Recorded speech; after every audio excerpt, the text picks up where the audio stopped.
foundational concept of business and digital marketing that makes artists income. So the whole idea of what I've done with creating my series and teaching photographers and artists is to get over that kind of cringiness that is sales and marketing. Most times photographers and artists, they're in the business of creating art. They're in the business of out there photographing, presenting their work. They're not in the business of selling their work. And that's a huge disconnect for people that want to do this as a living or want to do this as a hobby that pays.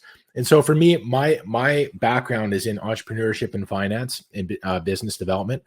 I've been building businesses for more than a decade, nearly 2 decades at that. And so I take all my business knowledge and integrate it into photography. And what that's done for me is help me become a specialist and making sure that everybody that comes in my world or in my path has the tools that they need to go be successful in their individual pursuits.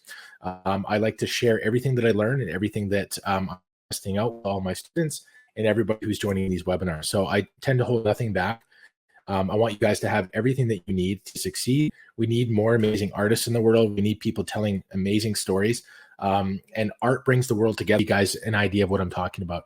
It could be social justice. It could be health research. It could be talking about something that's related to you in any one of those, those fields. There's so many different initiatives that are important to you that are also important to people around the globe.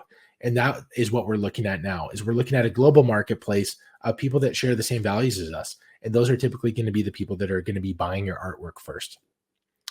Okay. Going back to also talking about, features and deepest desires, when we're presenting our artwork, is very important. I'll talk about this a bit in pricing as well. But whenever we're presenting our artwork, we want to make sure that we're presenting it based on the benefits to the customer. People often talk about all the features and all the things that they think are important and think that their clients or their potential buyers need to hear, when in reality, they could give two shits. They don't care about that. They just want to know what's in it for them. And if you have that perspective, or you anticipate that perspective of like, how do you make this a benefit to the customer? You can take features and turn them into benefits. And that's a really important skill to have whenever you're presenting your work. And an example of this, I'll just explain this one. So when I'm presenting my artwork, I say I'm using museum grade quality paper. It's UV protected. It has natural materials. Those are just features. Okay. The benefits that I'm actually doing is making sure that people feel at ease and peace of mind when they purchase my stuff.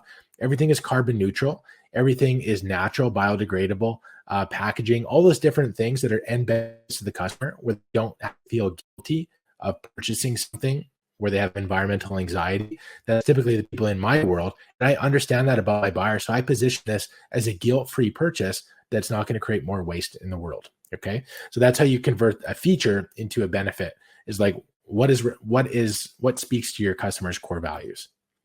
So the relationship side of things, again, we tend to talk about us when we're introducing ourselves to our audience, but you always want to position it again as a flip of like, how can you improve that person's relationship with their community, with their relationship with themselves, their relationship with nature, their relationship with art, their relationship. It's always thinking about them as the perspective of like how you can position your artwork to help them. Once you figure that out, and once you actually practice it, this is where you'll find the common ground with the buyer. The number one way to influence and win friends, I don't know if you guys read Dale Carnegie's book, How to Win and Influence Friends. The idea is to always, use the customer's name, use it often, talk about them, ask them, and then listen. That is literally the fastest way to make any sales, is by understanding them to their deepest core and their desire. This could be talking to your auntie or uncle and they're interested in buying your artwork. You need to actually ask the right questions and listen to figure out what is motivating that individual at that moment to purchase your artwork. Once you do that, even just with one person, it's going to create a snowball effect of how you present your work, even at marketplaces. Okay. So marketplaces are a great way where you do an online, offline hybrid. So everybody that comes to a marketplace that we're working with when we're presenting our work, we get them to go onto our website and make a purchase while they're in there in person. But the hooks and how we talk to people are all prompts and questions asking them about themselves. Don't just say, "Hey, I'm selling artwork. Check out my artwork." Saying, "Hey, how's your day going? What has inspired you the most so far while being at this market?"